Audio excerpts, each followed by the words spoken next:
Tu veux transformer ta vidéo de 60 minutes en plusieurs short clips pour aller viral sur les réseaux sociaux? Voici comment faire avec Opus.pro. On est sur Opus.pro. La seule chose que j'ai faite à date, c'est que j'ai glissé ma vidéo ici. J'aurais pu prendre un lien YouTube. C'est au choix en fait. Donc je copie le lien YouTube, je clique sur Get Clips in One Click et ça m'amène sur cette page. Donc, les captions, dans notre cas, on fait le PigBang Podcast, on les met en français. On peut mettre auto, ça va bien détecter anyways, mais juste s'assurer que c'est en français parce qu'on a des crédits en haut ici. Donc, moi, j'ai payé pour une banque de crédit. Donc, si on convertit la vidéo dans la mauvaise langue, ben c'est ça, c'est pas nice. Pour le caption preset, je vais faire éventuellement un template, mais pour l'instant, on prend dans caption preset PodP. Ça fait des petites images, je vais grossir un peu, ça fait des petites captions en rose comme ça. Donc là, on descend, il y a quelques options. Le genre de vidéo, on laisse sur automatique. C'est sujet à changement. Opus, c'est une plateforme qui évolue assez rapidement. Puis le reste, tout le reste, on laisse ça à auto. Le préféré de clip length. En fait, ici, on pourrait mettre même en moins de 30 secondes ou 30 à 60 secondes. Parce que ce qu'on veut pas, c'est que Opus nous fasse des clips de 3 minutes. Parce que quand on veut poster sur YouTube, c'est moins de 60 secondes. Donc, je suggérerais de cliquer de 30 à 60 secondes. Le reste, on fait rien avec ça. Fait que 30 à 60 secondes, on sélectionne ça.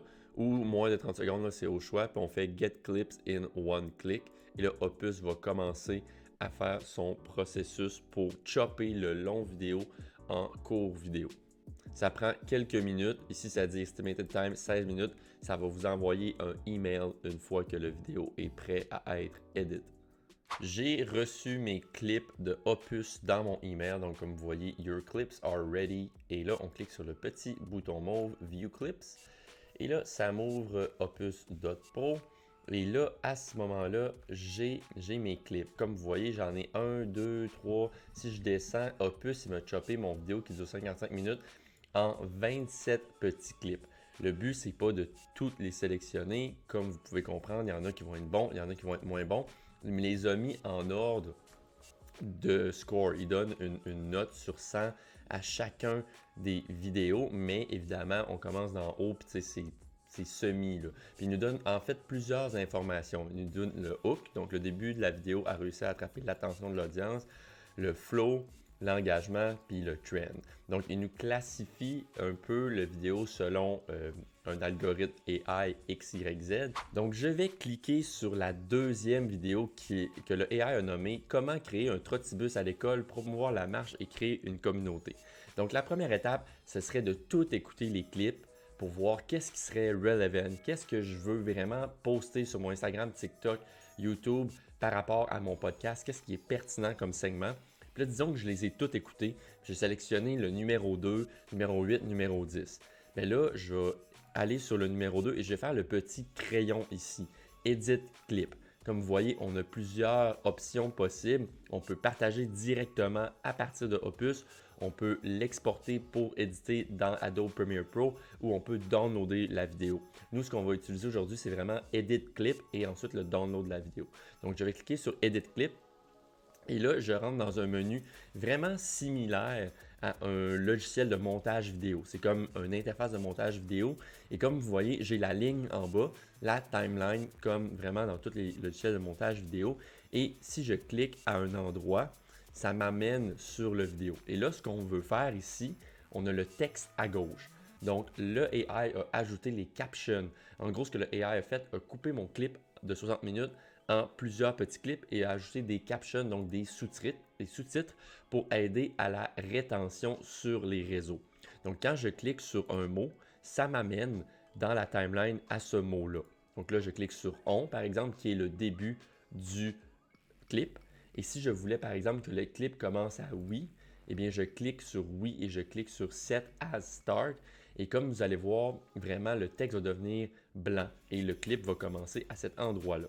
Donc là, je vais cliquer sur oui et je vais faire play. Oui, ben en fait, je me suis mis à coacher une équipe de basket de filles à l'école de mon gars. Fait que mon gars, il vient avec moi, puis tout ça. On a parti un projet de trottibus, fait que à l'école aussi. Fait que on marche 2. Et là, le but, qu'est-ce qu'on veut faire ici, c'est vraiment de corriger les captions. Donc, on écoute, on clique. Et si par exemple, ici, elle ne dit pas 2, mais bien par exemple double, alors on vient cliquer sur le petit crayon, et on clique sur double. Et là, comme vous voyez, on clique sur exemple le mot puis Ouais, puis tout et ça, vous allez voir le mot double. on a parti un projet de trotibus, fait que à l'école aussi, fait que on marche 2 km, c'est comme un autobus. Alors, ça a fait le changement, rien de trop compliqué ici. Je vais remettre 2 parce que c'est pas ça qu'on veut. Donc, une fois qu'on a fait nos changements de caption, qui est vraiment la première étape, si on veut, on peut aller ajouter du B-roll, donc des images qui vont jouer par rapport aux mots. Mettons qu'on parle kilomètres, bien là, on verrait quelqu'un marcher sur des kilomètres, par exemple. Donc, ça illustre un peu ce que tu dis. C'est pas nécessaire pour le podcast. Pour vrai, je préférerais qu'on garde les deux personnes qui parlent, à moins qu'on ait vraiment du footage intéressant à ajouter. Donc, dans Design, si on peut aller faire, on a plusieurs options. On peut changer pour horizontal, square, etc. Mais ce qui est important ici, c'est qu'on peut générer du B-roll. Donc, je vais l'essayer. Je vais cliquer ici sur Generate B-roll. Et là, ça va me prendre quelques minutes avant que Opus.Pro il m'ajoute du B-roll. Pendant ce temps-là, je vais vous parler de d'autres options comme les auto-emojis. Quand tu cliques là, ça ajoute des emojis. Mettons, tu dis 100%, bien là, il va rajouter le petit emoji 100. C'est assez simple. Donc là, je vois que le B-roll a été généré et là, on a même des options. On aurait pu générer avec du stock footage, etc., ou notre propre footage à nous. Fait que là, si je clique ici, bien là, vous voyez, on a dit on marche 2, puis là, je fais play. À l'école aussi, que ça donne ça. Après ça, ici, encore on du peut B-roll. voir les enfants Puis, dans travailler. le fond, vous voyez, elle dit c'est beau de voir les enfants. Puis, ce que ça l'a fait ici dans la deuxième B-roll, c'est que ça l'a rajouté le B-roll Children's Beauty. Ce qui est le fun, c'est tout. Ça vient tout de Pexels, c'est gratuit, c'est license free, copyright free. On peut changer ici, puis on dit non, elle parlait de bateau ici. Là. On fait un search et là, on ajoute le bateau. Il faut faire attention, on ne prend pas ceux que c'est écrit Shutterstock parce que comme vous voyez, il y a un petit. Ben, en fait, quand tu cliques, il faut que tu payes pour un premium, mais il y en a du gratuit, donc celui-là, elle parle de bateau, voilà, c'est pas tout le temps full relevant, mais c'était l'option de B-roll.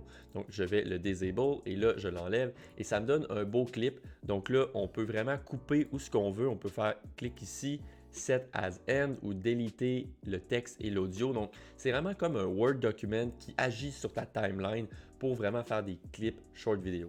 Une fois que c'est terminé, on fait sauver et compiler. Et là, ça va nous ramener à la page initiale. Et comme vous voyez, un petit loading qui se fait. Dans 3 minutes, mon clip va être prêt. Je peux prendre une note. OK, le numéro 2 va être à télécharger. Je passe à mon prochain. Et une fois que c'est prêt, je clique sur Download et je l'enregistre. Et ensuite de ça, je peux le mettre dans un logiciel de montage vidéo pour refaire des retouches, couper d'autres bouts, être plus précis parce que Opus, c'est pas un logiciel de montage. Donc, je préfère qu'on aille mettre ça dans CapCut ensuite, qu'on rajoute de la musique, des images, qu'on rende ça plus dynamique, etc. Si jamais je vous ai fait découvrir Opus et que vous tombez en amour avec le logiciel et que vous vous dites « Hey, j'achète des crédits », bien, j'ai un lien dans la description et je pense que ce serait votre façon juste de me dire merci. Tant qu'à acheter, pourquoi pas m'encourager. Cheers!